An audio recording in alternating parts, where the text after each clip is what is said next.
In the summer of 1967, the skies over Lake Erie were supposed to be the backdrop for an exhilarating spectacle, a skydiving extravaganza that would leave audiences in awe.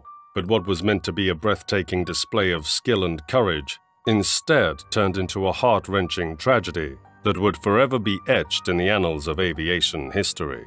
This is the story of the 1967 Lake Erie skydiving disaster. Over 50 years ago, a tragedy occurred in Lake Erie, leaving 16 parachuters dead and one man counting his blessings. Marion Lee Doherty's first jump was when he was a little boy. He tied a bedsheet together, jumped off his grandpa's smokehouse, and broke his nose. A self-proclaimed adrenaline junkie, the thought of jumping out of a plane was scary but exciting. Years later, he was in a bar in Massillon, Ohio, and met some jumpers who convinced him to join the next day. Doherty froze up and didn't jump that first day, but did a few days later. After that, he parachuted whenever he could, finding airfields while trucking. He heard about a free jump being offered at Ortner Airport on August 27, 1967, through an underground parachuting magazine, and arrived that day, along with 30 other parachuters.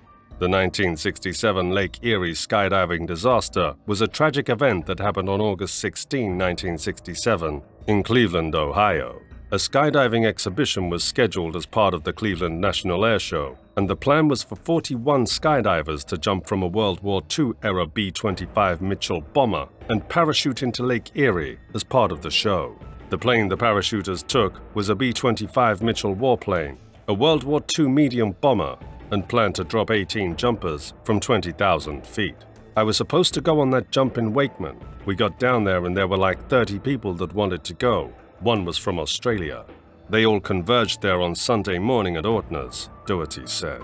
When they first located the plane, the nose wheel came right off the ground, and the pilot asked those with fewer jumps to give up their spots.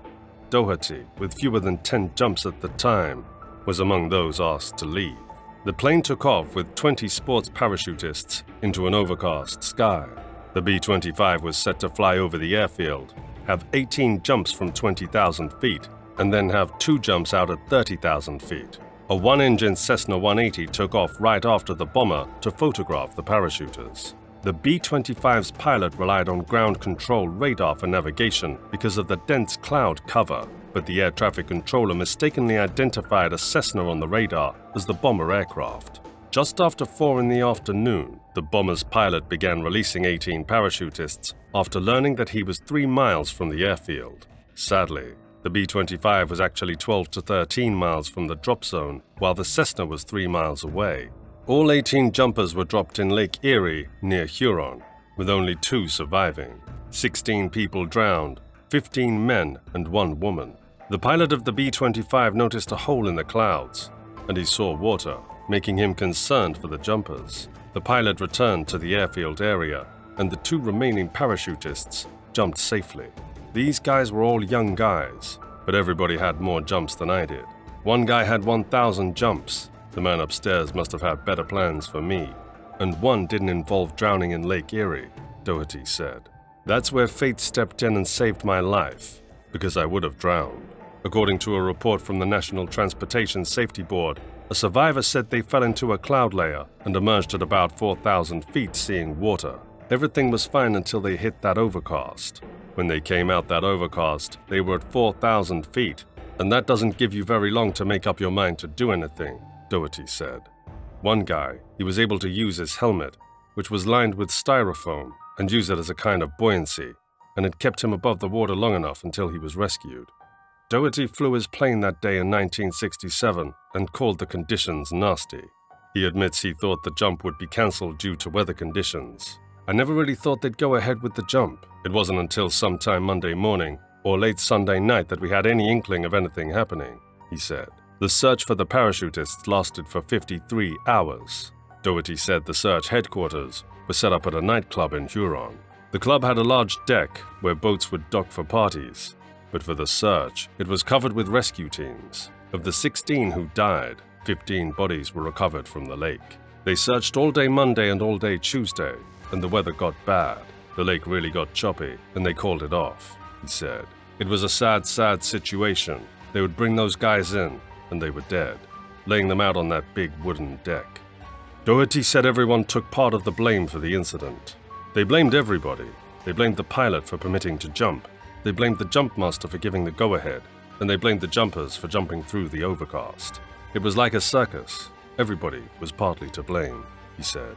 They blamed the FAA and Oberlin because they were supposed to give the pilot the go-ahead to jump. He was on radar because he couldn't see the ground either. They gave him the okay to jump, but after the investigation they determined the FAA and Oberlin had the photo plane on radar, and the jump plane was actually out over Lake Erie. The first lesson in parachuting, Doherty said, is never jump if you can't see your target.